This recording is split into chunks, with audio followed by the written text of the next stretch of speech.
Arjia was discovered in 1952 when he was only a toddler after a long search for the reincarnation of the monastery's beloved spiritual leader.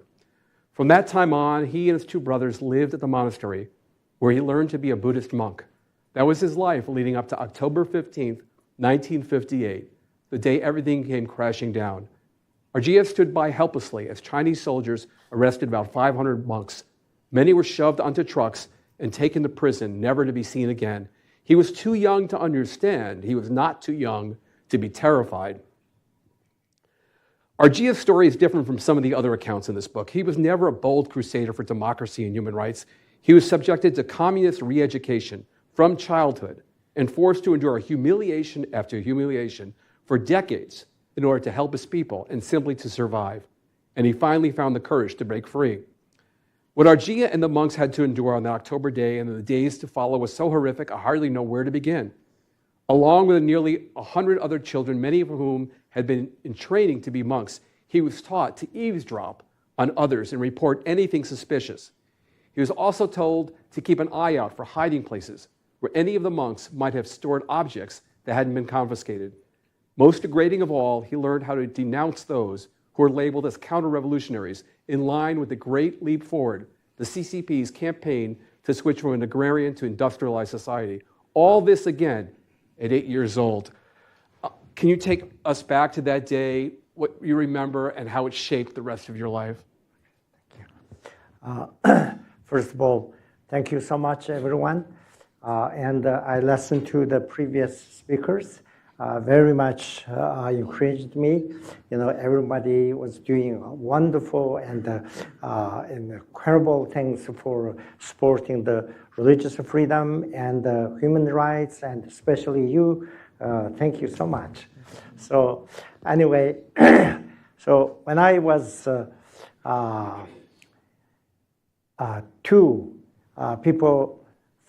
monks from our monastery recognized me as a reincarnation.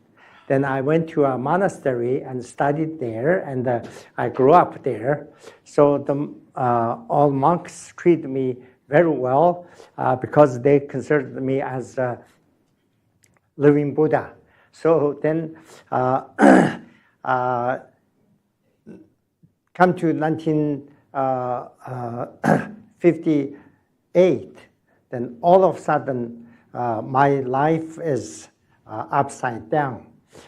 Michael, thank you. You put everything together. So that's a nightmare for me. So I always remember that. So that's almost 70 years ago.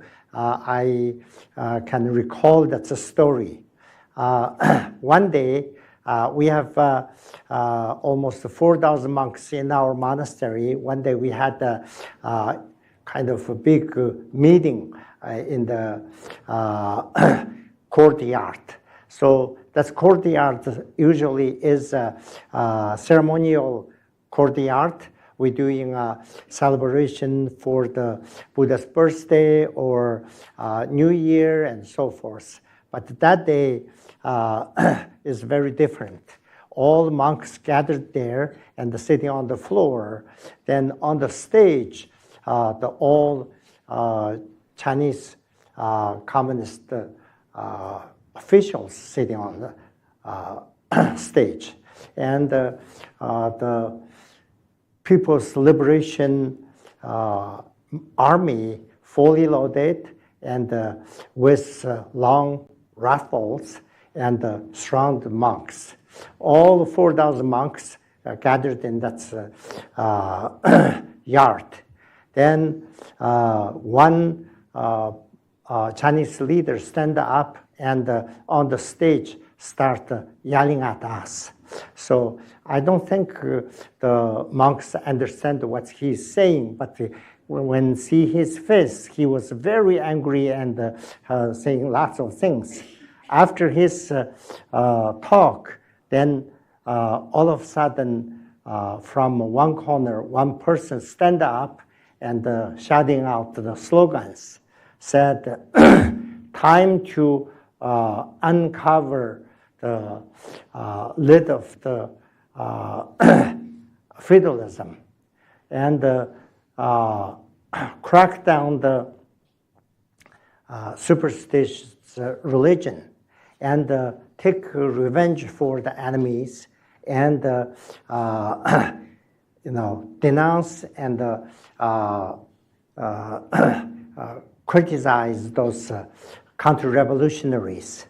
And after that slogans, then some people with militias and support by the People's Liberation Army and jump in that crowd, then start arresting people.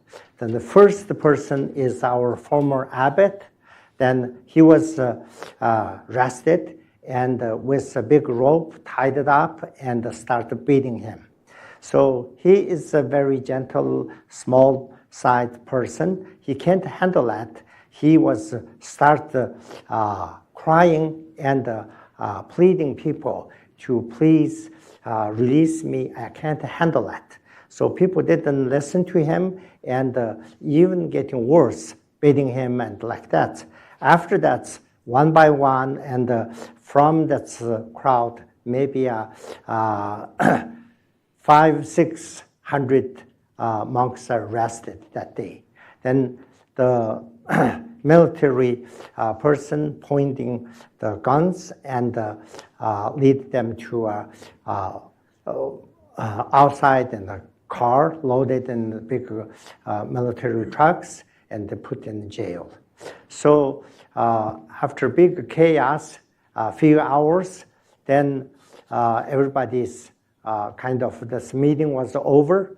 Then when I was 8, used to I have lots of people kind of serving me. So started that day, I'm single, nobody's with me. Then I don't know where I should go, what I should do, I didn't know. Then somehow I went back to my place. Then my room was occupied by some strangers. Then all the belongings are confiscated. Then I was crying. Then I don't know where I should go. Then I was really hungry as well. So then one older man came and adopted me. So that is the 1958. I always remember that story. Then afterwards, I went through all of the Chinese Communist campaign, like a Great Leap Forward and religious reform and big famine and thousands of people, no food and died on the street and so forth. I witnessed everything. Then after that, I went through all the Cultural Revolution. I was working in the fields due to a labor camp so many years. So then 1998, I was back to a political stage. I have a very high position. However, because of the Panchen Lama's reincarnation, so we have two spiritual leaders in Tibet. One is His Holiness Dalai Lama. One is the Panchen Lama. When Panchen Lama passed away, then His Holiness Dalai Lama identified one person for his reincarnation. Then all Tibetans are supporting him and very happy. However, the Chinese government said, no, we have to cancel this one and replace the one person for the 11th Panchen Lama. So that's, I can't recognize because I have so many comfort at that time. So, but I have to sacrifice everything. I think my belief and my faith and my religion is important, and that's money and the comfort and the position. So then I decided to escape, come to US. I'm searching for freedom for religion and everything. So today we had this wonderful gathering. I heard lots of things from the previous speakers, and then thank you so much, Mike, and thank you so much, Ambassador, and I will end here. Thank you. Thank all of you. Thank you.